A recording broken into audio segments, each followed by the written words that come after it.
ပြီးခဲ့တဲ့ဗီဒီယိုမှာ staff အကြောင်းကိုလေ့လာပြီးသွားကြပြီဆိုတော့ဒီနေ့ဒီဗီဒီယိုမှာတော့အဲ့မြင်းကြောင်းလေးတွေပေါ်က note လေးတွေကိုနာမည်ပေးတော့မယ် travel club အကြောင်းကိုဆက်ပြီးလေ့လာကြရအောင်ပါ staff ရဲ့ထိပ်ဆုံးမှာ cube ပုံစံသင်္ကေတလေးကိုမြင်ဘူးကြမှာပါအဲ့ဒါကို travel club လို့ခေါ်ပါတယ်သူ့ကိုနောက်တစ်မျိုး G club လို့လည်းခေါ်တယ်ဘာလို့ G club လို့ခေါ်လဲဆိုတော့သူ့ရဲ့အဝိုင်းပတ်ကလေးကဒုတိယမြင်းကြောင်းဖြစ်တဲ့ G line ပေါ်မှာဗဟိုပြုပြီးဝိုင်းထားလို့ဖြစ်ပါတယ် travel club ကိုအတန်မြင့်တဲ့သူရိယာဥပမာစန္ဒယာရဲ့ညာဘက်အချမ်း violin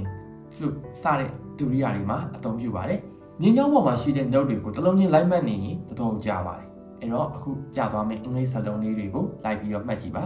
အောက်ကနေအပေါ်ကိုကြည့်ရင်သူ့ရဲ့နာမည်တွေက F A C E face ညနာဆိုတဲ့စလုံးလေးအတိုင်းပဲမှတ်လိုက်ရုံပါပဲအရင်ကလွယ်ပါတယ်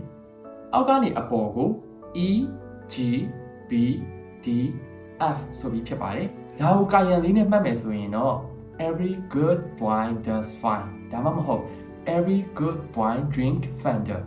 ကိုမှတ်ရလွယ်မဲ့ကိုမှတ်မိလွယ်မဲ့နီလန်းနဲ့နှစ်သက်တယ်လို့မှတ်ထားလို့ရပါတယ်အခုဆိုရင် travel club ရဲ့ဒုတိယ line ပေါ်မှာရှိတဲ့ note ဆိုလို့ရှိရင်ဒါ G ဆိုတာတန်းပြီးသိနိုင်ပါပြီဒါမှမဟုတ် stotra line ပေါ်မှာရှိတဲ့ note ဆိုရင် D ပေါ့ဒီလို shortcut လေးတွေနဲ့တွဲပြီးလေ့ကျင့်သွားလို့ရှိရင် note ဖတ်ရတာက game ကစားရတယ်လို့ပဲအရင်ကပျော်ဖို့ကောင်းသွားပါပြီ Okay. ကျွန်တော်ကတော့ review ပါ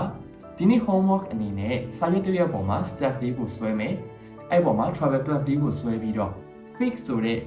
note လေးတွေကိုသူ့နေရာနဲ့သူလိုက်ဖြည့်ကြည့်ပါမယ်ကဲဘယ်နှစက္ကန့်ကြာလဲကြည့်ကြရအောင်အားလုံးပဲနောက်ဗီဒီယိုမှာပြန်တွေ့ကြပါမယ်